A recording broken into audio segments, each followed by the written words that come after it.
ಜೀವ ಮತ್ತು ದಶ ಪರ್ಯಾಯಕ್ಕೆ ಬಂದು ಮತ್ತೊಮ್ಮೆ ಇತರ ನಿರೋಧ ಪರ್ಯಾಯವನ್ನು ಪ್ರಾಪ್ತ ಮಾಡಿಕೊಂಡಂತ ಜೀವ ಅನಂತ ಕಾಲಗಳ ಕಳೆದ ಮೇಲೆ ಒಮ್ಮೆ ದಶ ಪರ್ಯಾಯದಲ್ಲೂ ಸಹ 2 ಇಂದ್ರಿ 3 ಇಂದ್ರಿ 4 ಇಂದ್ರಿ ಪಂಚೇಂದ್ರಿ ಪಂಚಸ್ಥಾವರ ದಶ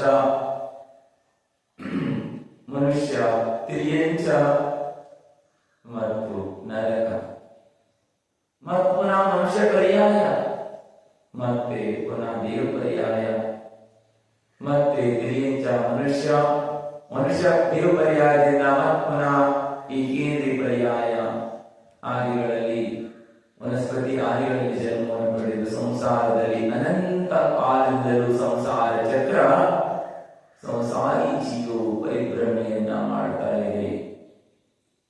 ಹೀಗೆ ಸಂಸಾರ ಪರಿಭ್ರಮಣೆಯನ್ನ ಮಾಡುತ್ತಾ ಬಹು ಪುಣ್ಯ ಯೋಗದಿಂದ ಮನುಷ್ಯ ಭವ ಪ್ರಾಪ್ತವಾಗ್ತದೆ, ಮನುಷ್ಯ ಕುಲ ಪ್ರಾಪ್ತವಾಗ್ತದೆ, ಸತ್ಕುಲ ಪ್ರಾಪ್ತವಾಗ್ತದೆ.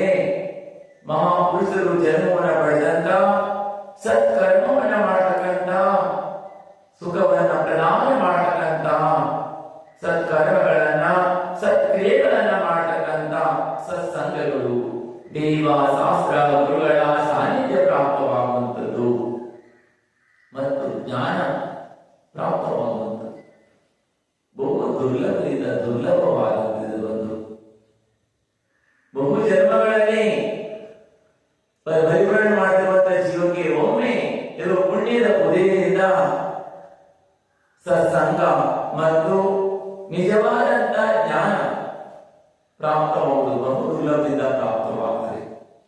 ಅಂತ ಉತ್ತಮವಾದಂತಹ ಮನುಷ್ಯ ಕುಲದಲ್ಲಿ ಜಿನೇಂದ್ರ ಭಗವಂತರು ಜನ್ಮವನ್ನು ಪಡೆದಂತ ಜೈನ ಕುಲದಲ್ಲಿ ಜೈನ ಧರ್ಮದಲ್ಲಿ ತಾವೆಲ್ಲ ಭವ್ಯಾತ್ಮರು ಬಹು ಪುಣ್ಯದ ಯೋಗದಿಂದ ಇಂಥ ಒಂದು ಕುಲ ಪ್ರಾಪ್ತವಾಗಿದೆ. ಅದಕ್ಕಾಗಿ ತಾವೆಲ್ಲರೂ ಸಹ ಚಿಂತಾಮಣಿ ಯತ್ನಕ್ಕೆ ಸಮಾನವಾದಂಥದ್ದು ಚಿಂತಿತವಾದ ಪದಾರ್ಥಗಳನ್ನ ಕ್ಷಣಾರ್ಧದಲ್ಲಿ ಪ್ರಾಪ್ತ ಮಾಡಿಕೊಳ್ಳುವಂತಹ ಸಾಮರ್ಥ್ಯ ಇರತಕ್ಕಂತ ಇಂತಹ ಮನುಷ್ಯ ಭವದ ಮಹತ್ವವನ್ನ ಗರಿಮೆಯನ್ನ ಇದನ್ನು ಅರ್ಥ ಮಾಡಿಕೊಳ್ಳಬೇಕು. ಒಂದು ವೇಳೆ ಅರ್ಥ ಮಾಡಿಕೊಳ್ಳದಿದ್ರೆ ಮುಂದೆಂದು ಅರ್ಥ ಮಾಡಿಕೊಳ್ಳುವಂತಹ ಅವಕಾಶವು ಬಹು ದುರ್ಲಭವಾಗುತ್ತದೆ. ಅದಕ್ಕಾಗಿಯೇ ಜಿನವಾಣಿಯನ್ನ ಗ್ರಹಣೆಯನ್ನ ಮಾಡಬೇಕು, ನಿಜವಾದಂತ ಜ್ಞಾನವನ್ನ ಪ್ರಾಪ್ತ ಮಾಡಿಕೊಳ್ಳಬೇಕು. ಜ್ಞಾನ ಪ್ರಾಪ್ತ ಮಾಡಿಕೊಳ್ಳಬೇಕು ಅಂತ ಹೇಳಿದ್ರೆ ಜಿನೇಂದ್ರ ಭಗವಂತರು ಬೋಧನೆ ಮಾಡಿದಂತ ಜಿನವಾಣಿ ಮೊರೆ ಹೋಗಬೇಕು. 4 ಅನುಯೋಗಗಳಿವೆ. ಪ್ರಥಮಾನಿ ಯೋಗ, ಕರುಣಾನಿ ಯೋಗ, ಚರಣಾನಿ ಯೋಗ, ದ್ರವ್ಯಾನಿ ಯೋಗ ಎನ್ನುವಂತಹ 4 ಅನುಯೋಗಗಳನ್ನ ತಿಳಿದುಕೊಳ್ಳಬೇಕು, ಸ್ವಾಧ್ಯಾಯ ಮಾಡಬೇಕು, ಅಧ್ಯಯನವನ್ನು ಮಾಡಬೇಕು, ಜ್ಞಾನವನ್ನ ಪ್ರಾಪ್ತ ಮಾಡಿಕೊಳ್ಳಬೇಕು. ಮತ್ತು 6 ದ್ರವ್ಯ, 7 ತತ್ವ, 9 ಪದಾರ್ಥಗಳ 2 ಧರ್ಮಗಳ ಯಾವುದು ಜೀವನಿಗೆ ಕಲ್ಯಾಣವನ್ನ ಮಾಡುವಂತದಿದೆ, ದುಃಖವನ್ನ ದೂರ ಮಾಡುವಂತದಿದೆ, ಸುಖವನ್ನ ಪ್ರದಾನ ಮಾಡುವಂತದಿದೆ ಅಂತ ಧರ್ಮವನ್ನ ಪರೀಕ್ಷೆಯನ್ನ ಮಾಡಿ ಪ್ರದಾನವನ್ನ ಅದನ್ನು ಸ್ವೀಕಾರ ಮಾಡಿ ಪರೀಕ್ಷೆ ಮಾಡಬೇಕಾಗಿ ಅದಕ್ಕೆ ಸ್ವೀಕಾರ ಮಾಡಬೇಕು.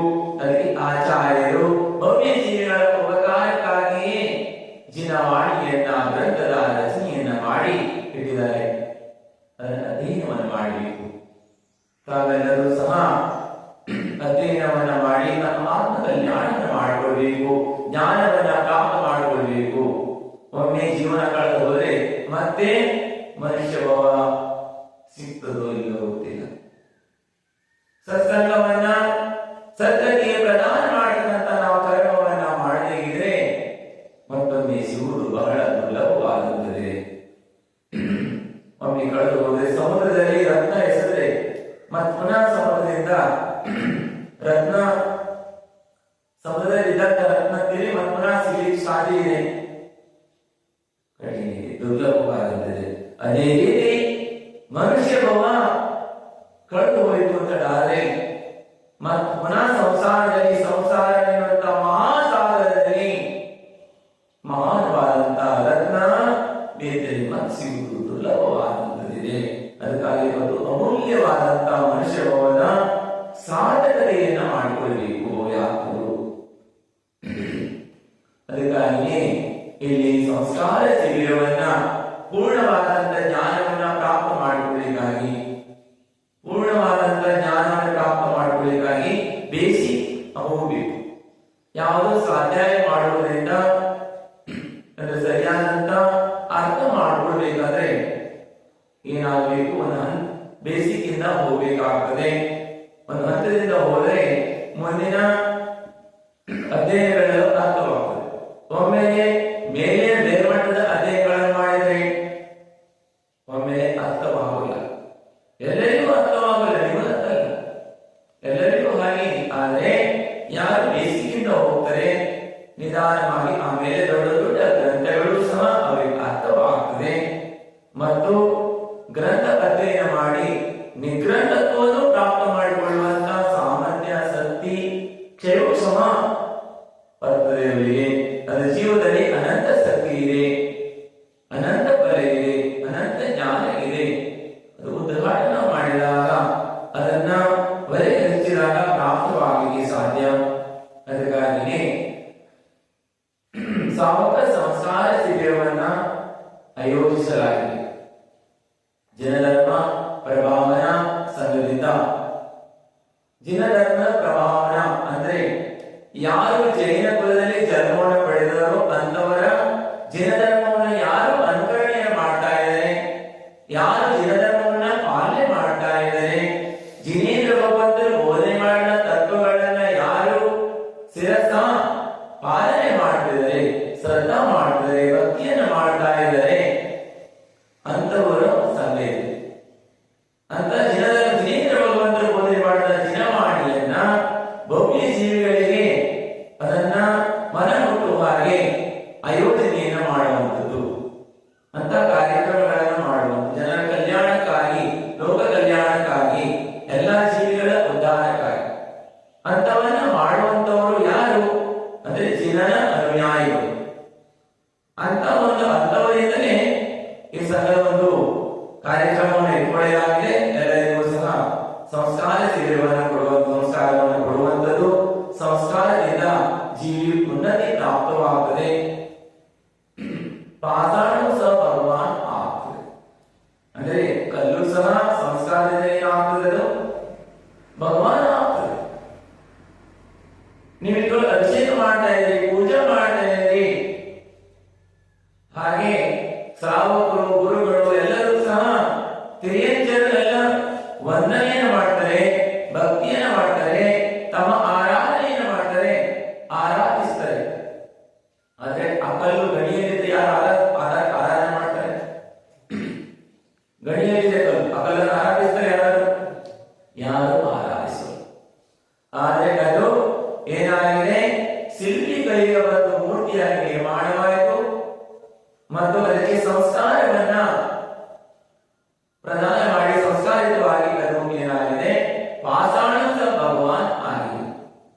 ಅಂದಮೇಲೆ ಯಾರು ಮನುಷ್ಯರಿದ್ದಾರೆ ಅವರು ಸೈತಾನ್ ಇದ್ದವರು ಇನ್ಸಾನ್ ಆಗುವುದಕ್ಕೆ ಏನಿರಬೇಕು,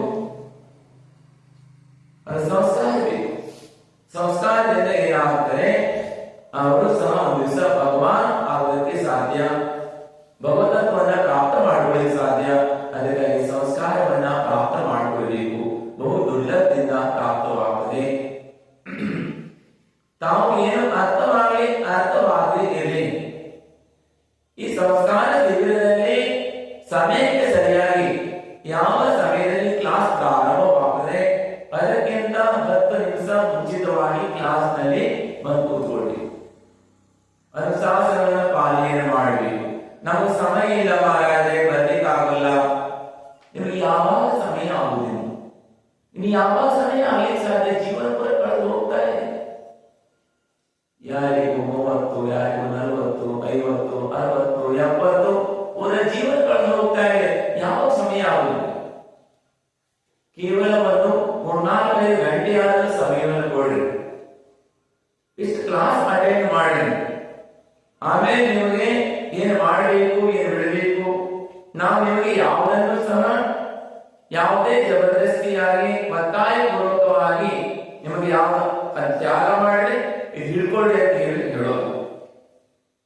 ವಸ್ತುಸ್ಥಿತಿ ಏನಿದೆ, ಜಿನೇಂದ್ರ ಭಗವಂತರು ಅದನ್ನೇ ಹೇಳಿದ್ರು, ಜೀರ್ವಾಣಿನೂ ಅದನ್ನೇ ಹೇಳುತ್ತೆ, ನಾವು ನಿಮ್ಗೆ ಅದನ್ನೇ ಹೇಳ್ತಾ ಇದ್ದೀವಿ.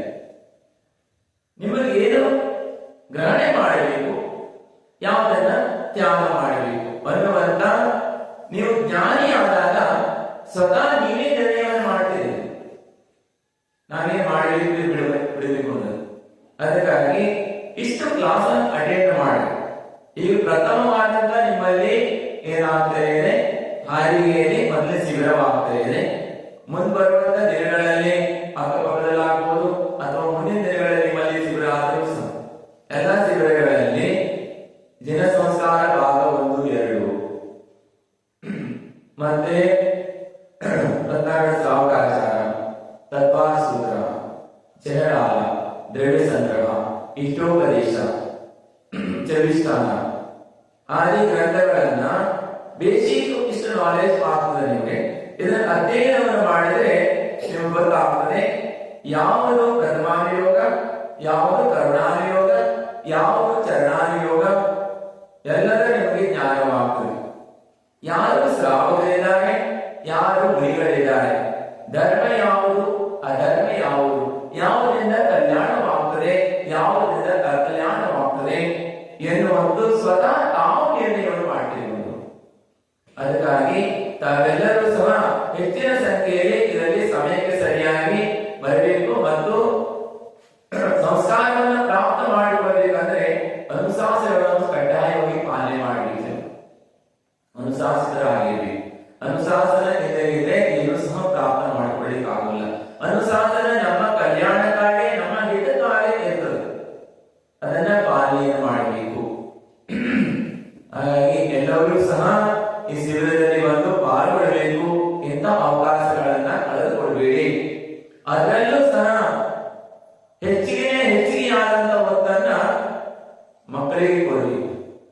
ಒಂದು ವೇಳೆ ನಿಮ್ಮ ಸಂತಾನಕ್ಕೆ, ನಿಮ್ಮ ಮಕ್ಕಳಿಗೆ ನೀವು ಧಾರ್ಮಿಕ ಸಂಸ್ಕಾರವನ್ನು ಕೊಡೋಲ್ಲ, ಧಾರ್ಮಿಕವಾದ ಧರ್ಮ ಸಂಸ್ಕಾರವನ್ನು ಕೊಡೋಲ್ಲ, ಕೇವಲ ಲೌಕಿಕವಾದ ಶಿಕ್ಷಣಕ್ಕೆ ಜಾಸ್ತಿ ಒತ್ತನ್ನು ಕೊಡ್ತಾ ಇದ್ರಿ, ಅದನ್ನೇ ಅವರಿಗೆ ಒತ್ತನ್ನು ಕೊಟ್ಟು ಅವರನ್ನ ಬಹಳ ಉನ್ನತವಾದಂತ ಲೌಕಿಕ ಶಿಕ್ಷಣದಲ್ಲಿ ಅವರು ಉನ್ನತವಾಗಿ ಮಾಡ್ತಾ ಇದ್ರಿ, ಧಾರ್ಮಿಕ ಶಿಕ್ಷಣವನ್ನು ಕೊಡದೆ ಅಂತ ಹೇಳಿದ್ರೆ ಅವರಿಗೆ ಸಂಸ್ಕಾರ ಇಲ್ಲ ಅಂದ್ರೆ ಇದರ ದುಷ್ಪರಿಣಾಮ ಬಹಳ ಕೆಟ್ಟದಾಗ್ತದೆ.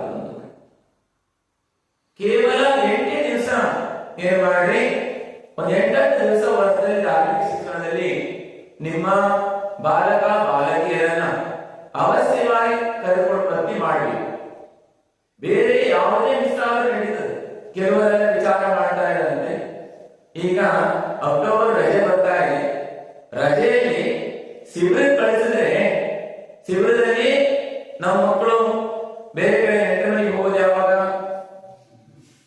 ಮಾವನ ಮನೆಗೆ ಹೋಗೋದು ಯಾವಾಗ, ಅಜ್ಜಿ ಮನೆಗೆ ಹೋಗೋದು ಯಾವಾಗ, ತಿರುಗಾಡೋದು ಯಾವಾಗ, ಬೀಳೋದು ಯಾವಾಗ, ಅವರಿಗೆ ಇದೊಂದು ಹಾಸ್ಟೆಲಲ್ಲೇ ಇದ್ರು ಬಂದ ತಕ್ಷಣ ಶಿಬಿರ ಅಂತ ಹೇಳ್ತಾರೆ. ಯಾವಾಗ ನೋಡಿದಾದ್ರೆ ನಮ್ಮ ಹುಡುಗಿಗೆ ಒಂದು ಸ್ವಲ್ಪ ಬೇಡ, ಹಾಗೆ ನಮ್ಮ ಮಕ್ಕಳು ಬರಂಗಿಲ್ಲ. ತಿಳ್ಕೊಳ್ಳಿ ಬಂಧುಗಳೇ, ಒಂದು ವೇಳೆ ನಿಮ್ಮ ಸಂತಾನಕ್ಕೆ ವಿಚಾರವನ್ನು ಮಾಡಿ ಅವರಿಗೆ ಸಂಸ್ಕಾರವನ್ನು ಕೊಡೋಲ್ಲ, ಇಂಥ ಧಾರ್ಮಿಕ ಸಂಸ್ಕಾರದಲ್ಲಿ ಭರ್ತಿ ಮಾಡೋಲ್ಲ ಎಂಬುದನ್ನ ಅಂತೇಳಿದ್ರೆ ಮುಂದೊಂದು ದಿವಸ ಇದರ ದುಷ್ಪರಿಣಾಮ ಅನುಭವಿಸಬೇಕು. ಯಾಕಂತ ಹೇಳಿದ್ರೆ ನೀವು ವೃದ್ಧರಾದಾಗ ಅಥವಾ ಅನಾರೋಗ್ಯ ಕೆಟ್ಟಾಗ ಅಥವಾ ತಂದೆ ತಾಯಿಗಳನ್ನ, ಅಜ್ಜ ಅಜ್ಜಿಯರನ್ನ, ಪರಿವಾರದವರನ್ನ ಯಾರನ್ನು ಸಹ ನೋಡುವಂತ ಸಂಸ್ಕಾರ ಪೇಷನ್ಸ್ ಇರೋಲ್ಲ ಅವರಿಗೆ. ಯಾಕೆಂದ್ರೆ ಸಂಸ್ಕಾರನೇ ಇರೋಲ್ಲ ಅವರಿಗೆ, ಕಲ್ಚರ್ ಇರೋಲ್ಲ ಅವರಿಗೆ. ಯಾರು ಹಿರಿಯವರಿದ್ದಾರೆ, ಯಾರು ದೊಡ್ಡವರಿದ್ದಾರೆ, ನಾವಿಷ್ಟು ಮಟ್ಟಿಗೆ ಬರಲಿಕ್ಕೆ ಯಾರ ಉಪಕಾರವಿದೆ ಎನ್ನುವಂತ ಅವರಿಗೆ ಪರಿಜ್ಞಾನ ಇರೋಲ್ಲ. ಕೇವಲ ಲೌಕಿಕವಾದ ಶಿಕ್ಷಣವನ್ನೇ ಪ್ರಾಪ್ತ ಮಾಡಿಕೊಂಡಿರುತ್ತಾರೆ. ಇದರ ಪರಿಣಾಮವಾಗಿ ಇವತ್ತು ಸಂಸ್ಕಾರದ ಅಭಾವ ಆಗ್ತಾ ಇರುವುದರಿಂದ, ಧರ್ಮದ ಅಭಾವ ಆಗ್ತಾ ಇರುವುದರಿಂದ ಇವತ್ತು ವೃದ್ಧಾಶ್ರಮಗಳು ಜಾಸ್ತಿ ಆಗ್ತಾ ಇದೆ. ಡಾಕ್ಟರ್ ಇದ್ದಾರೆ, ಇಂಜಿನಿಯರ್ ಇದ್ದಾರೆ, ರೊಕ್ಕ ಕೊಡ್ತಾರೆ ಎಷ್ಟು ಬೇಕಾದ್ರು, ಆದರೆ ರೊಕ್ಕದಿಂದ ನೆಮ್ಮದಿ ಸಿಗೋಲ್ಲ, ರೊಕ್ಕದಿಂದ ಶಾಂತಿ ಸಿಗೋಲ್ಲ. ರೊಕ್ಕದಿಂದ ಶಾಂತಿ ಸಿಗಲ್, ಆದರೆ ಶಾಂತಿಯನ್ನು ಪ್ರಾಪ್ತ ಮಾಡಲು ರೊಕ್ಕ ಒಂದು ಏನಿದೆ, ಮಾಧ್ಯಮ ಇದೆ, ಹಣ ಒಂದು ಮಾಧ್ಯಮ ಇದೆ, ವಿದ್ಯೆ ಒಂದು ಮಾಧ್ಯಮ ಇದೆ, ಆದರೆ ಸಂಸ್ಕಾರ ಇರಬೇಕು. ಯಾರು ಸಂಸ್ಕಾರವಾದಂತಹ ಸಂತಾನ ಇರ್ತದೆ, ಪುತ್ರ ಪುತ್ರಿ ಇರ್ತಾರೆ, ಅವರೆಂದೂ ಸಹ ತಮ್ಮ ತಂದೆ ತಾಯಿಯರನ್ನ, ಅಜ್ಜಿಯರನ್ನ, ತಮ್ಮ ಪರಿವಾರವರನ್ನ, ಗುರು ಹಿರಿಯವರನ್ನ ಎಂದೂ ಸಹ ಅವರು ತಾತ್ಸಾರ ಮಾಡಲ್ಲ, ತುಚ್ಛವಾಗಿ ಮಾಡಲ್ಲ. ಅವರಿಗೆ ಆದರ ಗೌರವವನ್ನು ಕೊಡ್ತಾರೆ, ಅವರ ಸೇವೆಯನ್ನು ಮಾಡ್ತಾರೆ. ಅದಕ್ಕಾಗಿ ಅಷ್ಟೇ ಅಲ್ಲ, ನಿಮ್ಮ ಸಂತಾನಕ್ಕೆ ಒಳ್ಳೆಯದಾದಂತಹ ಸಂಸ್ಕಾರ ಇದ್ರೆ ಕುಸಂಸ್ಕಾರದಲ್ಲಿ ಹೋಗಲ್ಲ, ವ್ಯಸನಿಗಳಾಗಲ್ಲ, ಮಧು ಮದ್ಯ ಮೋಸದ ಸೇವೆಯನ್ನು ಮಾಡಲ್ಲ. ಅಷ್ಟೇ ಸಮಾಜದಲ್ಲೂ ಸಹ ಅವರಿಗೆ ಉತ್ತಮವಾದ ಗೌರವ ಪ್ರಾಪ್ತವಾಗುತ್ತದೆ. ಹಾಗೆಯೇ ಅವರು ನಿರೋಗಿಯಾಗಿರ್ತಾರೆ.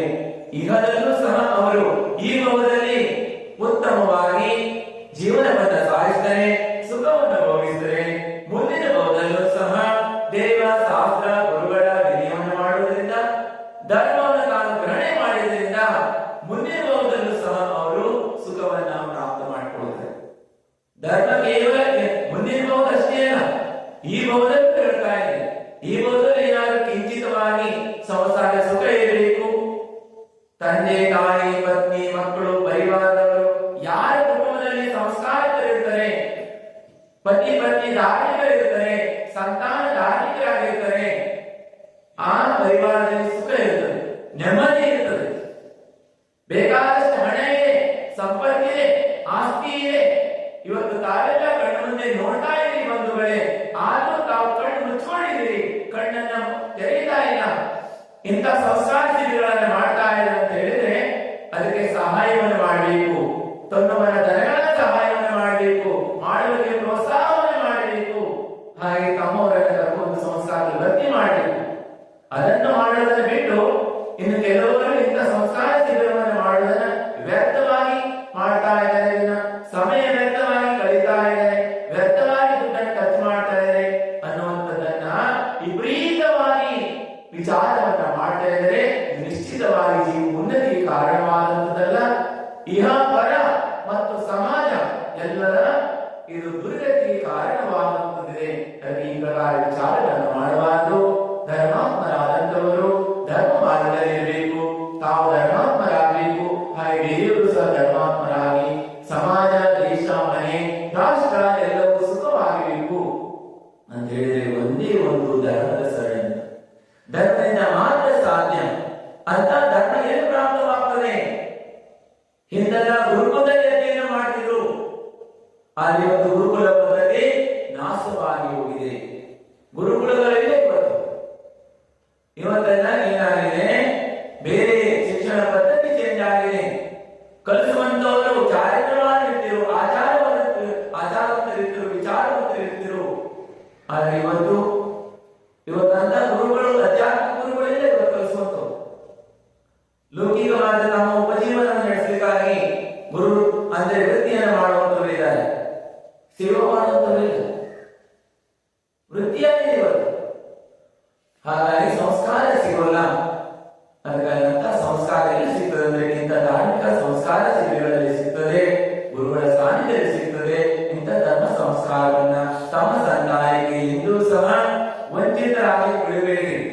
ಒಂದು ವೇಳೆ ತಂದೆ ತಾಯಿಯಾಗಿ ಧರ್ಮ ಸಂಸ್ಕಾರ ಕೊಡಲ್ಲ, ಇಂಥ ಸಂಸ್ಕಾರದಲ್ಲಿ ಗುರುಗಳ ಚರಣದಲ್ಲಿ ಕರ್ಕೊಂಡು ಹೋಗಲ್ಲ ಅವರು ಅಂತ ಹೇಳಿ ಆ ಸಂತಾನಕ್ಕೆ ಅವರು ಬದ್ಧ ವೈರಿಗಳಿದ್ದಾರೆ. ಏನಿದ್ದಾರೆ? ಬದ್ಧವಾದಂತ ವೈರಿಗಳಿದ್ದಾರೆ. ಸಂಸ್ಕಾರ ಬಹಳ ಮುಖ್ಯವಾದಂತದ್ದಿದೆ. ಸಂಸ್ಕಾರದಿಂದಲೇ ಎಲ್ಲಿ ತನಕ ಯಾರ್ಯಾರು ಇವತ್ತು ಮಹಾನ್ ವ್ಯಕ್ತಿಗಳಾಗಿದ್ದಾರೆ, ಯಾರ್ಯಾರು ಇವತ್ತು ಜಗತ್ತಿನಲ್ಲಿ ಹೆಸರನ್ನು ಕೊಂಡಾಡ್ತಾ ಇದ್ದಾರೆ, ಅಂತ ವ್ಯಕ್ತಿ ಎಲ್ಲರೂ ಸಹ ಸಂಸ್ಕಾರದ ಪ್ರಭಾವದಿಂದ ತಾಯಿಯ ಮೊದಲ ಗುರು, ತಂದೆ ತಾಯಿ ಸಂಸ್ಕಾರಗಳಾಗಿದ್ರೆ ಸಂತಾನಕ್ಕೆ ಸಂಸ್ಕಾರವನ್ನು ಕೊಡ್ತಾರೆ ಮತ್ತು ಗುರುಗಳ ಕರ್ಕೊಂಡು ಬರ್ತಾರೆ. ಅಂತ ಒಂದು ಸಂಸ್ಕಾರವನ್ನು ಯಾರು ಪಡ್ಕೊಂಡಾರೆ ಅವರು ಇವತ್ತು ಈ ಜಗತ್ತಿನಲ್ಲಿ ಯಾರ್ಯಾರು ಹೆಸರು ಪಡ್ಕೊಂಡಿದ್ದಾರೆ ನೋಡಿ, ಎಲ್ಲ ಹೆಸರು ಪಡ್ಕೊಂಡವರು ಎಲ್ಲರೂ ಸಹ ಅವರು ಸಂಸ್ಕಾರಿತರಾದಂತವೇ. ಕೇವಲ ಎಜುಕೇಶನ್ ಪಡ್ಕೊಂಡವರೇ ಮೇನ್ ಹೋಗಿ ಅಂದ್ರೆ ಮೇಲಿನಲ್ಲಿ ಜಗತ್ತಲ್ಲಿ ಪ್ರಸಿದ್ಧರಾಗಲಿಲ್ಲ. ಸಂಸ್ಕಾರ ಇದ್ದಂತವರು, ಸಂಸ್ಕಾರ ಇದ್ದವರು ಎಜುಕೇಶನ್ ಕಡಿಮೆ ಇದ್ದರೂ ಆಚಾರ್ಯ ಎಷ್ಟು ಓದಿದ್ರು? ಆಚಾರ್ಯಗಳು 9ನೇ ಕ್ಲಾಸ್ ಓದಿದ್ರು. ಜಗತ್ತೇ ನಮ್ಮ ಭಾರತ ದೇಶ ಅಷ್ಟೇ ಅಲ್ಲ, ಪುರ ವಿಶ್ವನೇ ಅವರನ್ನ ಮಾನಿಸ್ತಾ ಇತ್ತು. ಅಲೌಕಿಕವಾದಂತ ವ್ಯಕ್ತಿ ಅಂದ್ರೆ ಅಂತ ಮಹಾನ್ ಸಂಸ್ಕಾರ ಇದ್ರು. ಅವರು ತಂದೆ ತಾಯಿಯಂತ ಸಂಸ್ಕಾರವನ್ನು ಕೊಟ್ಟಿದ್ರು, ಪರಿವಾರದ ಸಂಸ್ಕಾರ ಕೊಟ್ಟಿದ್ರು. ಆ ಮಗುವಿನ ಉಳಿಸುವಂತ ಯೋಗ್ಯತೆ ಆಗಿತ್ತು. ತಾವು ಸಹ ತಮ್ಮ ಸಂತಾನಕ್ಕೆ ಒಳ್ಳೆಯ ಸಂಸ್ಕಾರವನ್ನು ಕೊಡುವುದರಿಂದ ಅವರು ಸಹ ಸಮಾಜದಲ್ಲಿ ಗಣ್ಯ ವ್ಯಕ್ತಿಗಳಾಗ್ತಾರೆ, ಇಹ ಪರಗಳಲ್ಲಿ ಸುಖವನ್ನು ಪ್ರಾಪ್ತ ಮಾಡಿಕೊಳ್ತಾರೆ. ಅದಕ್ಕಾಗಿ ತಾವೆಲ್ಲರೂ ಸಹ ಇಂಥ ಧಾರ್ಮಿಕ ಸಂಸ್ಕಾರ ಶಿಬಿರಕ್ಕೆ ಎಲ್ಲರೂ ಸಹ ಅರ್ಜಿಯನ್ನು ಮಾಡಿ ತಮ್ಮ ಸಂತಾನವನ್ನ ಮತ್ತು ತಾವೆಲ್ಲರೂ ಸಹ ಏನ್ ಮಾಡಬೇಕು? ಶಿಬಿರಕ್ಕೆ ಬರಬೇಕು. ಯಾವುದೇ ಪಕ್ಷ ಅಥವಾ ಯಾವುದೇ ರೀತಿಯ ಪಂಥ ಪರಂಪರ ಎಲ್ಲವನ್ನ ಸೈಡ್ ಇಟ್ಟು ಬಂಧುಗಳು, ನಿಮಗೆ ಏನ್ ಮಾಡಬೇಕು ಏನ್ ಬಿಡಬೇಕು ಎಲ್ಲ ನಿಮಗೆ ಸ್ವತಂತ್ರ ಇದೆ. ಜನ ಏನಾದ್ರು ಹೇಳಿ, ಜನ ಹೇಳಿದ್ ಕೇಳಕ್ ಹೋಗ್ಬೇಡಿ. ನಿಮಗೇನ್ ಮಾಡಬೇಕು, ನಾವೇನ್ ತಿಳ್ಕೋಬೇಕು, ಯಾವ ಕಲ್ಯಾಣ ಮಾಡುವಂತದಿದೆ ಅನ್ನೋದನ್ನ ತಿಳಿದುಕೊಳ್ಳಿ. ತಿಳಿದುಕೊಂಡು ಗಣನೆಯನ್ನ ಮಾಡಿ. ಆದ್ರೆ ತರ್ಕದಲ್ಲಿ ಇಟ್ರಿ, ತರ್ಕದ ಕಸೂಟಿ ಮೇಲೆ ಇಟ್ರಿ, ಆದ್ರೆ ಕಸೂಟಿ ಇಟ್ಟಿದ್ರಿ ಅದನ್ನ ಏನ್ ಮಾಡಿ ಮಾಡಿಕೊಳ್ಳಿ. ಹಾಗಾಗಿ ದೂರ ಆಗಬೇಡಿ, ಜ್ಞಾನ ಪ್ರಾಪ್ತ ಮಾಡಿಕೊಳ್ಳಿ. ಜ್ಞಾನದಿಂದಲೇ ಉನ್ನತಿ ಆಗ್ತದೆ, ಜ್ಞಾನದಿಂದಲೇ ಕಲ್ಯಾಣವಾಗ್ತದೆ, ಜ್ಞಾನದಿಂದಲೇ ಸುಖ ಪ್ರಾಪ್ತವಾಗ್ತದೆ ಅಂತ ಜ್ಞಾನವನ್ನ ಜಿನವಾಣಿ ಜ್ಞಾನವನ್ನ ಪ್ರಾಪ್ತ ಮಾಡಿಕೊಳ್ಬೇಕು. ಎಲ್ಲ ಜ್ಞಾನಗಳು ಪ್ರಾಪ್ತವಾಗ್ತದೆ, ಆದ್ರೆ ಜಿನವಾಣಿ ಜ್ಞಾನ ಎಲ್ಲ ಕಡೆಗೂ ಪ್ರಾಪ್ತವಾಗಲ್ಲ. ಅದಕ್ಕಾಗಿ ನಾಳೆ 1ನೇ ತಾರೀಕಿನಿಂದ ಶಿಬಿರವನ್ನ ಆಯೋಜಿಸಲಾಗಿದೆ. ಅದಕ್ಕಾಗಿ ಯಾರ್ಯಾರಿಗೆ ಶಿಬಿರವನ್ನು ನಡೆಸುವುದಕ್ಕಾಗಿ ಬಹಳಷ್ಟು ಜನ ನೋಡ್ತಾ ಇದ್ದೀವಿ. ಯುವಕರೆಲ್ಲರೂ ಸಹ ಸಂಜ್ಞಾನ ಸಂಸ್ಕಾರ ಸಂಘದ ಎಲ್ಲ ಯುವಕರೆಲ್ಲರೂ ಮನೆಗೆ ಹೋಗಿ ಫಾರಮನ್ನ ಭರ್ತಿ ಮಾಡಿಸ್ತಾ ಇದ್ದಾರೆ. ಎಷ್ಟೋ ಜನರ ಮನಸ್ಸನ್ನ ಒಲಿಸ್ತಾ ಇದ್ದಾರೆ. ಹಾಗೆ ಎಷ್ಟೋ ಜನರಿಗೆ ಸಂಸ್ಕಾರ ಇಲ್ಲ. ಗುರುಗಳು ಯಾರು, ಹಾಗೆ ಧರ್ಮ ಯಾವುದು, ನಮ್ಮ ಭಗವಾನ್ ಆರಾಧಕರು ಯಾರಿದ್ದಾರೆ, ನಾವು ಯಾವ ಕುಲದಲ್ಲಿ ಹುಟ್ಟಿದೀವಿ, ನಮ್ಮ ಕುಲಾಚಾರಗಳು ಯಾವಿದ್ದಾವೆ ಎನ್ನುವಂತ ಪರಿಜ್ಞಾನ ಇದ್ದಿದ್ದವರು ಅದೆಷ್ಟೋ ಜನರಿದ್ದಾರೆ. ಅಂತವರೆಲ್ಲ ಬಹಳಷ್ಟು ಜನ ತಿಳಿದಂತವರು ಅವರು ಹೇಳಿ ಮಾಡಿ ಅವ್ರನ್ನ ಕರೆತರುವಂತ ಪ್ರಯತ್ನವನ್ನು ಮಾಡ್ತಾ ಇದ್ದಾರೆ. ಯಾರ್ಯಾರು ಕರ್ಕೊಂಡು ಬರ್ತಾ ಇದ್ದಾರೆ ಅವರೆಲ್ಲರಿಗೂ ಸಹ ಆ ಚಟ್ಟ ಅವರಿಗೂ ಪ್ರಾಪ್ತವಾಗ್ತದೆ. ಜ್ಞಾನ ಪ್ರಾಪ್ತ ಮಾಡ್ಕೊಳ್ತಾರಲ್ಲ, ಕರ್ಕೊಂಡ್ ಬಂದವರಿಗೂ ಸಹ ಪರ್ಸೆಂಟೇಜ್ ಅವರಿಗೂ ಸಿಗ್ತದೆ 6%. ಅಷ್ಟೇ ಅಲ್ಲ, ಶಿಬಿರ ನಡೆಸೋದಕ್ಕಾಗಿ ಆಹಾರ ವ್ಯವಸ್ಥೆ ಇರುವುದು, ಶಿವರಾತ್ರಿಗಳಿಗೆ ಸಮವಸ್ತ್ರ, ಟಿ ಶರ್ಟ್ ಇರುವುದು, ಟೋಪಿ ಇರುವುದು, ಸಲ್ಲೆ ಇರುವುದು, ಪುಸ್ತಕ ಇರುವುದು, ಪೆನ್ ಇರುವುದು, ಹಾಗೆ ಬೆಂಚ್ ಇರುವುದು, ಎಲ್ಲಾ ವ್ಯವಸ್ಥೆಗಳನ್ನ ಮೈಗಾಳಿ ಪ್ರತಿಯೊಂದು ಏನೇನು ವ್ಯವಸ್ಥೆಗಳನ್ನ ಬರೆದಿರುವುದು ಎಲ್ಲ ವ್ಯವಸ್ಥೆಗಳನ್ನ ಮಾಡುವಂತವರು ತಮ್ಮ ಶಕ್ತಿ ಇದ್ದಷ್ಟೆಲ್ಲರೂ ದಾನವನ್ನು ಕೊಡ್ತಾ ಇದ್ದಾರೆ. ಧರ್ಮಾತ್ಮರು ದಾನ ಮಾಡ್ತಾ ಇದ್ದಾರೆ. ಅವರೆಲ್ಲರಿಗೂ ಸಹ ಏನಾಗ್ತದೆ ಪರ್ಸೆಂಟ್ ಅವರೆಲ್ಲರಿಗೂ ಪ್ರಾಪ್ತವಾಗ್ತದೆ. ಆಚಾರ್ಯ ಭಗವಂತ ಹೇಳ್ತಾರೆ, 10 ಮಂದಿರ ಕಟ್ಟೋದ್ರಿಂದ ಒಂದು ಜೀವ ಸನ್ಮಾನದಲ್ಲಿ ಬಂದ್ರೆ, ಸದ್ಬುದ್ಧಿ ಪ್ರಾಪ್ತವಾದ್ರೆ, ದುರ್ವ್ಯಸನದಿಂದ ದೂರವಾದ್ರೆ, ಸನ್ಮಾನದಲ್ಲಿ ಬಂದ್ರೆ 10 ಮಂದಿರಗಳಿಂದ ಜಾಸ್ತಿ ಪುಣ್ಯ ಆಗ್ತದೆ. ಎಷ್ಟಾಗ್ತದೆ? 10 ಮಂದಿರಗಳಿಂದ ಜಾಸ್ತಿ ಪುಣ್ಯವಾಗ್ತದೆ. ಯಾರು ಜಿನಮಂದಿರವನ್ನು ನಿರ್ಮಾಣ ಮಾಡ್ತಾರೆ, ಜಿನೇಂದ್ರ ಭಗವಂತ ಪ್ರತಿಮೆಯನ್ನು ಸ್ಥಾಪನೆ ಮಾಡ್ತಾರೆ, ವಿಧಿ ವಿಧಾನದೊಂದಿಗೆ ಆ ಮನುಷ್ಯನ ಪುಣ್ಯವನ್ನ ಕೋಟಿ ನಾಲಿಗೆಯ ವರ್ಣನೆ ಮಾಡಲಿಕ್ಕಾಗುವಂತೆ ನಿಕಟ ಭವೇದಂತೆ ಕೆರೆಗೆ ಹೋದಲ್ಲಿ ಅವರು ಮೋಕ್ಷ ಹೋಗುವಂತ ಜೀವ ಅಂತವರಿಗೆ ಏನ್ ಮಾಡ್ತಾರೆ? ಜಿನಮಂದಿರವನ್ನು ಕಟ್ತಾರೆ, ಜನರನ್ನು ಪ್ರಭಾವನೆಯನ್ನು ಮಾಡ್ತಾರೆ. ಯಾರಿಗೆ ಕೇವಲ ಜ್ಞಾನ ಪ್ರಾಪ್ತ ಮಾಡಿಕೊಳ್ಳುವುದಿದ್ದಾರೆ, ನಿಕಟವಾಗಿ ಕೆರೆಗೆ ಹೋದಲ್ಲಿ ಹೋಗಿ ಅರಿಯತ್ತ ಪದವನ್ನು ಪ್ರಾಪ್ತ ಮಾಡಿಕೊಳ್ಳುವಂತವರಿದ್ದಾರೆ.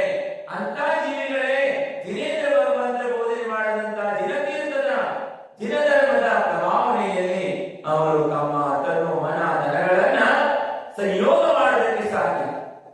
ಬಾಕಿ ಆದಂತ ದುರಾನುಭವಿಗಳಿಗೆ ಇದು ಸಂಭವವಿದಂತದಲ್ಲ.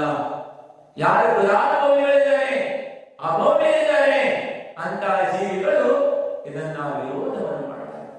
ಯಾಕಂತ ಹೇಳಿದ್ರೆ ವಿರೋಧ ಮಾಡಿ ಅವರು ಅನಂತವೋ ಸುತ್ತಬೇಕು, ಇನ್ನು ಅನಂತವೋ ಪರಿಭ್ರಮಣೆಯನ್ನು ಮಾಡಬೇಕು. ಯಾರು ಭವ್ಯರಿದ್ದಾರೆ, ನಿಕಟ ಅಂತವರೇ ಇದರ ಲಾಭವನ್ನು ಪಡೆದುಕೊಳ್ಳುತ್ತಾರೆ ಮತ್ತು ಬೇರೆಯವರಿಗೂ ಸಹ ಇಂಥ ಜಿನವಾಣಿಯ ಜಿನಧರ್ಮದ ಪ್ರಭಾವನೆಯಲ್ಲಿ ಅವರು ತಮ್ಮನ್ನು ತಾವು ತೊಡಗಿಸಿಕೊಳ್ಳುವುದು ತಮ್ಮ ಜೀವನವನ್ನ ಸಾರ್ಥಕವನ್ನಾಗಿ ಮಾಡಿಕೊಳ್ಳುತ್ತಾರೆ. ತಾವೆಲ್ಲರೂ ಸಹ ಭವ್ಯತೆಯಲ್ಲಿ ಯಾಕಂತ ಹೇಳಿದ್ರೆ ತಮ್ಮೆಲ್ಲರಿಗೂ ಸಹ ಇಂಥ ಒಂದು ಜಿನವಾಣಿಯನ್ನು ಕೇಳುವಂತ ಒಂದು ಸದಾವಕಾಶ ಪ್ರಾಪ್ತವಾಗಿ ನಿಮಿತ್ತಿ ಅಂದ್ರೆ ಬಹು ಪುಣ್ಯದಿಂದ ಪ್ರಾಪ್ತವಾಗ್ತದೆ. ಬಹಳ ಪುಣ್ಯ ಇದೆ ನಿಮಗೆ, ಸಾಮಾನ್ಯ ಪುಣ್ಯಶಾಲಿಗಳಲ್ಲ. ನಿಮ್ಮನ್ನೇನು ಸ್ವಲ್ಪ ಅರ್ಥ ಮಾಡ್ಕೊಳ್ಳಿ. ಯಾಕಂತ ಹೇಳಿದ್ರೆ ನೋಡಿ, ಬೆಳಿಗ್ಗೆ ದೂರದಿಂದ ನೀವೆಲ್ಲ ಅಭಿಷೇಕ ಮಾಡಿ ಜನ ಬಂದಿದೆ, ಪೂಜೆ ಮಾಡಿ ಬರ್ತಾ ಇದ್ದೀರಿ. ಚಾತುರ್ಮಾಸದಲ್ಲಿ ದಶಲಕ್ಷಗಳಲ್ಲಿ ಹೊರಗೆ 100, 140, 120, 30 ಜನ ಅಭಿಷೇಕ ಮಾಡ್ತಿದ್ರು. ಪುರುಷರೆಲ್ಲ ಬಂದು ಸಮವಸ್ತ್ರ ಎಲ್ಲರೂ ಸಹ ಕಂಪಲ್ಸರಿ ಮನಸ್ಸಾಸ್ತ್ರ ಪಾಲನೆ ಮಾಡ್ತಿದ್ರು. ಎಲ್ಲರೂ ಅಭಿಷೇಕ ಮಾಡ್ತಿದ್ರು, ಎಲ್ಲರೂ ಪೂಜೆ ಮಾಡಿದ್ರು, ಎಲ್ಲ ಬಹಳಷ್ಟು ಜನ ಸಂಖ್ಯೆಯಲ್ಲಿ. ಅಂತ ಹೇಳಿದ್ರೆ ಸಾಮಾನ್ಯ ಪುಣ್ಯದವರಲ್ಲ, ಭವ್ಯ ಜೀವಿಗಳಿಗೆ ಭಾವವಾಗ್ತದೆ. ಜನೇಂದ್ರ ಭಗವಂತನ ಅಭಿಷೇಕ ಮಾಡುವಂಥದ್ದು, ಜಿನ ಪೂಜೆಯನ್ನು ಮಾಡುವಂಥದ್ದು ಮತ್ತು ಜಿನ ಗುರುಗಳಿಗೆ ದಾನ ಮಾಡತಕ್ಕಂಥದ್ದು ಮತ್ತು ಜಿನವಾಣಿಯನ್ನು ಕೇಳುವುದಕ್ಕೆ ಬರುವಂತ ಭಾವ ಭವ್ಯಾತ್ಮರಿಗೆ ತಾವೆಲ್ಲರೂ ನಿಕಟವಲ್ಲೇ ಇದ್ದೀರಿ. ಹಾಗಾಗಿ ತಾವೆಲ್ಲ ಏನ್ ಮಾಡಿ ಲಾಭವನ್ನು ಪ್ರಾಪ್ತ ಮಾಡಿಕೊಳ್ಳಬೇಕು. 1ನೇ ತಾರೀಕಿನ ಪ್ರಾರಂಭವಾಗ್ತಾ ಇದೆ. ಹಾಗೆ ಒಂದು 6 ದಿನ ಹಿಡಿತಾ ಇದೆ. ನಿಮ್ಗೆ ಅರ್ಥವಾಗದೇ ಇದೆ, ಕುತ್ಕೊಳ್ಳಿ, ಕುತ್ಕೊಂಡು ಕೇಳಿ ಸಾಕು. ಏನ್ ಮಾಡಿ, ಕ್ಲಾಸ್ ಅಷ್ಟು ಅಟೆಂಡ್ ಮಾಡಿ ಬಂದು ಸಾಕು. ಒಂದಲ್ಲ ಒಂದೇ ಸಲ LKG UKG ಹೋದ ತಕ್ಷಣ ಓದಲಿಕ್ಕೆ ಬರಲಿಕ್ಕೆ ಬರೋಲ್ಲ. ಆದ್ರೆ ಏನ್ ಮಾಡಿ, ಮುಂದಿನ ಕ್ಲಾಸ್ಗಳು ಬರ್ತಾ ಹೋಗ್ರಿ. ಎಲ್ಲ ಕ್ಲಾಸ್ ಹೇಳಿದ್ರೆ ಎಲ್ಲ ವಿಷಯಗಳನ್ನ ಇಷ್ಟು ಕ್ಲಾಸ್ ಅಟೆಂಡ್ ಮಾಡಿದ್ರೆ ನೀವು ನಿಶ್ಚಿತವಾಗಿ ಕೇವಲ ಜ್ಞಾನ ಪ್ರಾಪ್ತ ಮಾಡಿಕೊಳ್ಳುವುದಕ್ಕೆ ದೂರ ಇಲ್ಲೇ ಇಲ್ಲ, ಭವ್ಯವಿದ್ದೀರಿ. ಹಾಗಾಗಿ ನಿಮಗೆ ಏನಾಗ್ತದೆ, ಕ್ಷಮ ಯಾಕೆಂದ್ರೆ ನಾವು ಪೂರ್ವದಲ್ಲಿ ಮಾಡಿರುವಂತ ಕರ್ಮ ನಮ್ಮಲ್ಲಿ ಬಹಳ ಇರುವುದರಿಂದ, ಜ್ಞಾನಾವಳಿ ಕರ್ಮದ ನಮ್ಮಲ್ಲಿ ಆವರಣ ಇರುವುದರಿಂದ ಜ್ಞಾನ ಪ್ರಾಪ್ತವಾಗಲು. ಆದ್ರೆ ನಿಮಗೆ ಜ್ಞಾನಾವಳಿ ಕರ್ಮ ಈ ಕಡೆ ಒಂದು ಸೈಡ್ ಇದೆ, ಆದ್ರೂ ಸಹ ಏನಾಗ್ತಾ ಇದೆ, ಜ್ಞಾನವನ್ನು ಪ್ರಾಪ್ತ ಮಾಡಿಕೊಳ್ಳುವಂತ ನಿಮಿತ್ತ ಪ್ರಾಪ್ತವಾಗ್ತಾ ಇದೆ. ಅಂದ್ರೆ ಏನಿದ್ರಿ, ಪುಣ್ಯಶಾಲಿ. ಅಂದ್ರೆ ಎಲ್ಲರೂ ಸಹ ಇದರ ಲಾಭವನ್ನು ಪಡೆದುಕೊಳ್ಳಬೇಕು. ಎಲ್ಲರೂ ಹೇಳಿದ್ರೆ ಬಹಳಷ್ಟು ಜನ ವಿಚಾರ ಮಾಡ್ತಾ ಇದ್ದಾರೆ, ತಮ್ಮ ಸಂತಾನ ಅಂದ್ರೆ ಬಾಲಕ ಬಾಲಕಿಯರು ಹಾಸ್ಟೆಲ್ ಬರ್ತಾ ಇದೆ, ಆ ಕಡೆ ಈ ಕಡೆಗೆ ಅಜ್ಜನ ಮನೆಗೆ ಹಾಗೆ ನೆಂಟರ ಮನೆಗೆ ಕಾರ್ಯಕ್ರಮ ಬಳಸ್ಕೊಳ್ಬೇಕು ಅಂತೇಳಿ ದಯವಿಟ್ಟು ವಂಚಿತರಾಗಬೇಡಿ. ಅವರನ್ನ ಆ ಕಡೆ ಈ ಕಡೆ ಕಳಿಸ್ಲಿಕ್ಕೆ ಹೋಗಬೇಡಿ. ಅವ್ರ ಒತ್ತಾಯ ಪೂರ್ವಕವಾಗಿ ನಿಮ್ಮ ಆದ್ಯ ಕರ್ತವ್ಯ ಇದೆ, ಇಂಥ ಶಿಬಿರದಲ್ಲಿ ಕರ್ಕೊಂಡು ಭರ್ತಿಯನ್ನು ಮಾಡಬೇಕು ಮತ್ತು ಪೂರ್ಣ ಕ್ಲಾಸ್ ಅಟೆಂಡ್ ಮಾಡಿ. ಫಸ್ಟ್ ಕ್ಲಾಸ್ಗಳನ್ನು ಶಿಬಿರಾರ್ಥಿಗಳಿಗೆ ಎಲ್ಲರೂ ಸಹ ಉಚಿತವಾಗಿ ಎಲ್ಲರಿಗೂ ಸಹ ಏನಾಗ್ತದೆ, ಎಲ್ಲ ವ್ಯವಸ್ಥೆಗಳನ್ನ ಮಾಡಲಾಗ್ತದೆ. ಯಾರು ಇಚ್ಛೆ ಇದೆ ಅಂತವರು ತಮ್ಮ ಇಚ್ಛೆಯಿಂದ ದಾನವನ್ನು ಮಾಡಬಹುದು. ನಾಳೆ ಸಂಜೆ ಫಾರಂ ತಂದು ಕೊಟ್ಟು ಗೋಧಿ ತುಪ್ಪದ ಪರಿಕರ ತಗೊಂಡು ನೋಡಿ, ನಾಳೆಯಿಂದಲೇ ನೋಡ್ರಿ, ಸಂಜೆ ಆರತಿಗೆ ಬಂದು ನಾಳೆ ಇವತ್ತು ತಗೊಳ್ಬಹುದು. ಆದ್ರೆ ನಾಳೆ ಇವತ್ತು ಕೆಲವು ಬಂದಿಲ್ಲ, ನಾಳೆ ಹಂಚಲಾಗ್ತಾ ಇದೆ. ಶಿಬಿರಾರ್ಥಿಗಳ ಎಲ್ಲ ಫಾರಂಗಳೆಲ್ಲ ಇವತ್ತೆಲ್ಲ ಭರ್ತಿ ಆಗ್ಬೇಕು. ಪೂರ ಯಾರ್ಯಾರ ಪತ್ರದಲ್ಲ ಭರ್ತಿ ಮಾಡಿ ನಾಳೆನೇ ಎಲ್ಲ ಒಂದೇ ಸಲ ಬಂದ್ರೆ ನಾಳೆ ಸಂಜೆ ಆರತಿಗೆ ಬಿಸಿ ಆಗ್ತದೆ. ನಾಳೆ ನೋಡ್ರಿ, ನಾಳೆ ಸಂಜೆ 5 ಗಂಟೆಯಿಂದ ಫಾರಂಗಳೆಲ್ಲ ಭರ್ತಿ ಮಾಡಿ ವಿತರಣೆ ಮಾಡಿ ಪ್ರಾರಂಭ ಮಾಡಲಾಗ್ತದೆ. ಯಾಕಂದ್ರೆ ಸುಮಾರು 200-205 ಜನ ಶಿಬಿರಾರ್ಥಿಗಳ ನಿರೀಕ್ಷೆ ಇದೆ. ತುಂಬಾ ಜನ ಬರೋರಿದ್ದಾರೆ. ಅದಕ್ಕಾಗಿ ತಾವೆಲ್ಲರೂ ಬೇಗ ಫಾರಂ ತುಂಬಿಸಿ. ಯಾಕಂದ್ರೆ 200-250ಕ್ಕಿಂತ ಜಾಸ್ತಿ ಮತ್ತೆ ಇಲ್ಲಿ ಮ್ಯಾನೇಜ್ ಮಾಡ್ಲಿಕ್ಕೆ ಆಗೋಲ್ಲ. ಇನ್ನು ಮತ್ತೊಂದು ಶಿಬಿರ ಮಾಡ್ಬೇಕಾಗ್ತದೆ ಇನ್ನೊಂದ್ಸಲ. ಅದಕ್ಕಾಗಿ ನೀವು ಇನ್ನೊಂದು ಶಿಬಿರ ಯಾವಾಗ ಆಗ್ತದೋ ಗೊತ್ತಿಲ್ಲ, ಯಾವಾಗ ಆಯೋಜನೆ ಮಾಡ್ತಾರೋ, ಯಾವಾಗ ಪುಣ್ಯ ಬರ್ತದೋ. ಅದಕ್ಕಾಗಿ ತಾವೆಲ್ಲರೂ ಬೇಗ ಏನ್ ಮಾಡಿ, ಶಿಬಿರದ ಭಾಗಗಳನ್ನ ಭರ್ತಿ ಮಾಡಿಸ್ರಿ. ನಿಮ್ಮ ಮಕ್ಕಳದಲ್ಲೂ ಭಾಗವನ್ನ ಭರ್ತಿ ಮಾಡಿ. ನಡೀತದೆ, ಹುಡುಗರು 3ನೇ ತಾರೀಕು ಬಂದಿ, 1ಕ್ಕೆ ಪ್ರಾರಂಭವಾದ ನಡೀತದೆ, 2ಕ್ಕೆ ಬರಲಿ, 3ಕ್ಕೆ ಬರಲಿ. ಆಮೇಲೆ ಅವರು ಬಿಟ್ಟುವಂತ ಕ್ಲಾಸ್ಗಳನ್ನ ಇನ್ನೂ 2 ದಿನ ಮುಂದುವರಿಸಬೇಕಾದ್ರೆ ನಡೆಸಲಾಗ್ತದೆ. ಹಾಗಾಗಿ ನೀವೆಲ್ಲರೂ ಆದ್ರೆ ಜ್ಞಾನ ಪ್ರಾಪ್ತ ಮಾಡ್ಕೊಳ್ತೀರಿ ಅಂದ್ರೆ ನಿಮ್ಗೆಲ್ಲ ವ್ಯವಸ್ಥೆಗಳನ್ನ ಮಾಡಲಾಗ್ತಾ ಇದೆ. ವ್ಯವಸ್ಥೆ ಮಾಡುವ ಧರ್ಮಾತ್ಮರಿದ್ದಾರೆ, ಇದಕ್ಕೆಲ್ಲ ಸಹಯೋಗ ಮಾಡುವಂತವ್ರು ಎಲ್ಲರೂ ಇದ್ದಾರೆ. ತಮ್ಮಿಂದ ವಂಚಿತರಾಗಬೇಡಿ. ನಾಳೆ 30 ನಾಳೆಯಿಂದ ಸ್ಟಾರ್ಟ್ ಮಾಡಿ. ಸಂಜೆ ಬಂದು ಆರತಿ ಬಂದೆಲ್ಲ ತಗೊಂಡು ಹೋಗಿ ಎಲ್ಲ ತಗೊಂಡು ಹೋಗ್ಬೇಕಲ್ಲ ಫಾರಮ್ಗಳನ್ನ. ಯಾರ್ಯಾರು ಫಾರಂ ತಗೊಂಡು ಹೋಗ್ಲಿಲ್ಲ ಫಾರಂ ಇವತ್ತು ತಗೊಂಡೋದು ನಾಳೆ ಸಂಜೆ ತಂದು ವಾಪಸ್ ಕೊಟ್ಟು ಗೋಧಿ ದುಡ್ಡ ಅವ್ರ ಪರಿಕರ ತಗೊಂಡು ಹೋಗೋದು ನಾಡು. ನಾಳೆ ನೋಡಿ ನಾಳೆ ಸಂಜೆ ತಗೊಂಡು ಹೋಗ್ಬೇಕು ಎಲ್ಲರೂ ಸಹ. ನಾಡು ಅದನ್ನೆಲ್ಲ ಹಾಕೊಂಡು ಬರ್ಬೇಕು. ಅಭಿಷೇಕ ಬರುವಾಗ ಕೇಸರಿ ಧೋತಿ ದುಪ್ಪಟ್ಟೆ ಏನಿದೆ, ಕೇಸರಿ ದುಪ್ಪಟ್ಟೆ ಈಗಾಗಲೇ ಯಾರಿಗಾದ್ಮೇಲೆ ಸಂಘದೊಂದಿಗೆ ಕೊಟ್ಟಿರುತ್ತಿದೆ, ಅದನ್ನೇ ಅಭಿಷೇಕ ಹಾಕೋ ಬಂದ್ರೆ ಆಯ್ತು. ಯಾರೇ ಪಡ್ಕೊಂಡಿಲ್ಲ ಹೊಸದಾಗಿ ಶಿವರಾತ್ರಿಗಳಲ್ಲಿ ಅಂದರೆ ಧೋತಿ ದುಪ್ಪಟ್ಟೆ ಕೊಡ್ತಾರೆ, ಮತ್ತೆ ಮಹಿಳೆಯರಿಗೆ ವೈಟ್ ಸಾಡಿಯನ್ನು ಕೊಡ್ತಾರೆ.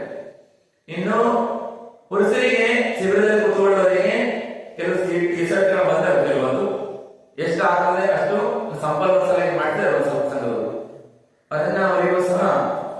ಬೆಳಿ ಪಂಚೆ ಮತ್ತೆ ಮಧ್ಯಾಹ್ನ ಕ್ಲಾಸಿಗೆ ಬರುವಾಗ ಕ್ಲಾಸಲ್ಲಿ ಬೆಳಿಗ್ಗೆ ಅಭಿಷೇಕಕ್ಕೆ ಕೇಸರಿ ಧೋತಿ ದುಪ್ಪಟ್ಟೆ ಈಗಾಗಲೇ ಉಚಿತವಾಗಿ ಸಂವೇದನಾ ಜಿಲ್ಲಾ ಪ್ರಭಾವ ಸಂಘದಿಂದನೇ ಚಾತುರ್ಮಾಸ ಅವಧಿಯಲ್ಲಿ ಒಂದು 250 ಜೋಡಿಯನ್ನ ಫ್ರೀಯಾಗಿ ಹಂಚಲಾಗಿದೆ. ತಮ್ಮೆಲ್ಲರ ಮೇಲೆ ಏನಿದೆ ಅದನ್ನೇ ಹಾಕೊಂಡು ಬರ್ರಿ. ಯಾರೇ ಇಲ್ಲ ಅವರು ಮತ್ತೆ ಪ್ರಾಪ್ತ ಮಾಡಿಕೊಡ್ತಾರೆ ಹೊಸದಾಗಿ ಬಂದಂತವರು. ಇನ್ನು ಮಹಿಳೆಯರಿಗೆ ಅವರೇ ಮತ್ತೆ ಸಾಡಿಯನ್ನು ಕೊಡ್ತಾರೆ. ಇನ್ನು ಮಧ್ಯಾಹ್ನದ ಕ್ಲಾಸಿಗೆ ಕೇಸರಿ ಅವಶ್ಯಕತೆ ಇಲ್ಲ, ಮಧ್ಯಾಹ್ನ ಟಿ ಶರ್ಟ್ ಅನ್ನು ಕೊಡ್ತಾರೆ. ಟಿ ಶರ್ಟ್ ಯಾರಿಗೆ ಸಿಗ್ತದೆ ಅವ್ರು ಟಿ ಶರ್ಟ್ ಹಾಕೊಂಡು ಬರ್ರಿ. ಕೆಳಗಡೆ ನಿಮ್ಮ ಬೆಳಿ ಪಂಚೆ ಬರ್ತದಲ್ಲ, ಮುಂಡ ಆಗ್ತದೆ, ಬೆಳಿ ಮುಂಡ, ಬೆಳಿ ಪಂಚೆ ಅಂತ ಬೆಳಿ ಪಂಚೆ ಕೊಟ್ಕೊಂಡು ಬರ್ತಾರೆ ಎಲ್ಲರಿಗೂ, ಬಾಲಕರಿಗೆ ದೊಡ್ಡವರಿಗೆ ಎಲ್ಲ ಕಂಪಲ್ಸರಿ ಅದೇ ನಿಯಮ. ಮತ್ತೆ ಟೋಪಿ ಸಲ್ಲೆ ಎಲ್ಲ ಫ್ರೀಯಾಗಿ ಕೊಡ್ತಾರೆ. ಪಂಚೆ ಬತ್ತ ನಿಮ್ಮದೇ ಪಂಚೆ ನಮ್ಮ ಇಲ್ಲಿ ಸಂಘದಿಂದ ಈಗಿಲ್ಲ, ಈಗ ಒಂದೊಂದಾಗಿ ಹೊಸ ಮಾಡ್ತಾ ಇದ್ದಾರೆ. ಟಿ ಶರ್ಟ್ ಗಳನ್ನ ಅವರು ಸೇರಿಸಿ ಕೊಡ್ತಾರೆ. ಯಾರು ಟಿ ಶರ್ಟ್ ಸಿಗಲಿಲ್ಲ ಆದ್ರೆ ನಿಮ್ಮದೇ ವ್ಯವಸ್ಥೆ ಇಲ್ಲ, ಯಾರು ಏನ ದುಃಖಿಗಳಾಗಬಾರ್ದು, ಮತ್ತೆ ಯಾರು ಬರ್ತಾರೆ ಅವರಿಗೆಲ್ಲ ಪ್ರಾಪ್ತವಾಗ್ತದೆ. ಆದ್ರೆ ಕಡಿಮೆ ಇದ್ರೆ ಬಿಳಿ ಶರ್ಟ್ ಹಾಕೋಬಾರ್ದು, ನಿಮ್ಗೆ ಸಿಗಲಿಲ್ಲ ಅಂತ ಹೇಳ. ಆದ್ರೆ ಕಲಿಯುವುದರಿಂದ ದೂರ ಆಗಬೇಡಿ, ವ್ಯವಸ್ಥೆಗಳನ್ನ ಇಷ್ಟು ಪ್ರಾಪ್ತ ಪಡ್ಕೊಳ್ಳಿ. ಮತ್ತು ಬೆಳಿಗ್ಗೆ ಪೂಜೆ ಮಾಡುವಂತವರಿಗೆ ಪೂಜೆ ಸೆಟ್ ಅಂತ ಪಾತ್ರೆ ಸೆಟ್ ಅನ್ನ ಫ್ರೀ ಕೊಡಲಾಗ್ತದೆ. ಮಹಿಳೆಯರಿಗೆ ಯಾರು ಪೂಜೆಗೆ ಬರಲ್ಲ ಅವ್ರಿಗೆ ಕೊಡಲ್ಲ. ಬೆಳಿಗ್ಗೆ ಪೂಜೆಗೆ ಬರಲ್ಲ, ಕೆಲವು 15 ಕ್ಲಾಸಿಗೆ ಬರ್ತೀರಿ ಅಂತ ಹೇಳಿದ್ರೆ ಅವರಿಗೆ ಪೂಜೆ ಸೆಟ್ ಇಲ್ಲ. ಪೂಜೆ ಸೆಟ್ ತಗೊಂಡ್ರು ಕಂಪಲ್ಸರಿ ಬೆಳಿಗ್ಗೆ ಪೂಜೆ ಬರ್ಬೇಕಲ್ಲ. ಮಹಿಳೆಯರಿಗೆ ಬೆಳಿಗ್ಗೆ ಮತ್ತೆ ಮಧ್ಯಾಹ್ನ ಎರಡು ವಯಸ್ಸಾಗಿದೆ. ಬೆಳಿಗ್ಗೆ ಪೂಜೆಗೆ ಮತ್ತು ಸಂಜೆ ಕ್ಲಾಸಿಗೆ ಎಲ್ಲ ವೈಟ್ ಸಾಡಿ ಹಾಕೊಂಡು ಬರಬೇಕು. ಯಾರ ಹತ್ರ ಇಲ್ಲ ಅವ್ರಿಗೆಲ್ಲ ಉಚಿತ. ಯಾರ ಹತ್ರ ಇಲ್ಲ ಅವೆಲ್ಲ ಉಚಿತವಾಗಿದೆ. ಯಾರಿಗೂ ಬೇಕಾದವರಿಗೆ ಅವರಿಗೆ ಉಚಿತ, ಯಾರಿಗೂ ಕೆಲವು ಕೊಡ್ಲಿಲ್ಲ. ಒಂದು 8 ಜನಕ್ಕಷ್ಟೇ ಉಚಿತ ಕೊಟ್ಟಿರ್ತದೆ. ಅದನ್ನು ಕೊಡೋದ ನೋಡೋಣ, ಯಾರಿಗೆ ಬೇಕು ಅಂದ್ರೆ ಪಡ್ಕೊಂತಾರೆ, ಯಾರು ತಮ್ಮ ಬೇಡ ಅಂತ ಹೇಳ್ತಾರೆ ಅಂದ್ರೆ ಬಿಡ್ತಾರ ಎಲ್ಲರಿಗೂ ಸಹ. ಆದ್ರೆ ನಿಮ್ಗೆ ಏನಿದೆ ಬಂದು ವ್ಯವಸ್ಥಾಪಕರಿಗೆ ಕೇಳಿ, ಹಾಗೇನೆ ಇಲ್ಲ ಇದೆ ನಮ್ಮನ್ನು ಕೇಳಿ, ನಾವು ನಿಮಗೆ ಮಾಹಿತಿಗಳನ್ನು ಕೊಡ್ತೀವಿ. ಆದ್ರೆ ವಂಚಿತರಾಗಬೇಡಿ, ದೂರ ಇರಬೇಡಿ ಎಲ್ಲರೂ ಸಹ. ಕೆಲವರೆಲ್ಲ ಧಾರಣೆ ಇದೆ, ಶಿಬಿರಕ್ಕೆ ಬಂದ್ಬಿಟ್ರೆ ನಮಗೇನೋ ಸಮ್ಯಕ್ ಕಲಿಸ್ಬಿಡ್ತಾರೆ, ನಮ್ಮನ್ನೆಲ್ಲ ಪುರ ತ್ಯಾಗ ಮಾಡಿಸ್ಬಿಡ್ತಾರೆ. ನೀವೇನಾದ್ರೂ ಮಾಡಿ ಬಂಧುಗಳು, ನಿಮ್ಮ ಯಾವುದೇ ಜಬರ್ದಸ್ತಿ ಯಾವುದೂ ತೆಗೆಸ್ಲಿಕ್ಕೆ ಆಗೋಲ್ಲ. ಮಿಥ್ಯಾತ್ವವಾಗಲಿ, ಅಂಧವಿಶ್ವಾಸವಾಗಲಿ, ರೂಢಿವಾದವಾಗಲಿ ಜಬರ್ದಸ್ತಿ ತೆಗೆಸ್ಲಿಕ್ಕೆ ಆಗೋಲ್ಲ. ಸ್ವತಃ ನಿಮ್ಮ ಮನಸ್ಸಿನ ಬರಬೇಕು. ಮನಸ್ಸಿನ ಬಂದಾಗೆ ನೀವು ಅಂತ ಬಿಡ್ತೀರಿ. ಆದ್ರೆ ಯಾರಿಗೂ ನೀವು ಏನಿಲ್ಲ, ನಿಬಂಧನೆಗಳಿಲ್ಲ. ಅದಕ್ಕಾಗಿ ಆದ್ರೆ ಪೂಜಾ ಅಂದ್ರೆ ಹೇಳ್ತೀವಿ, ಏನಾದ್ರೂ ಮಾಡಿ, ಪೂಜಾ ಮಾಡಿ, ದಿನೇಂದ್ರ ಭಗವಂತ ಪೂಜಾ ಮಾಡಿ, ಅಭಿಷೇಕ ಮಾಡಿ, ಮತ್ತು ವ್ಯಸನ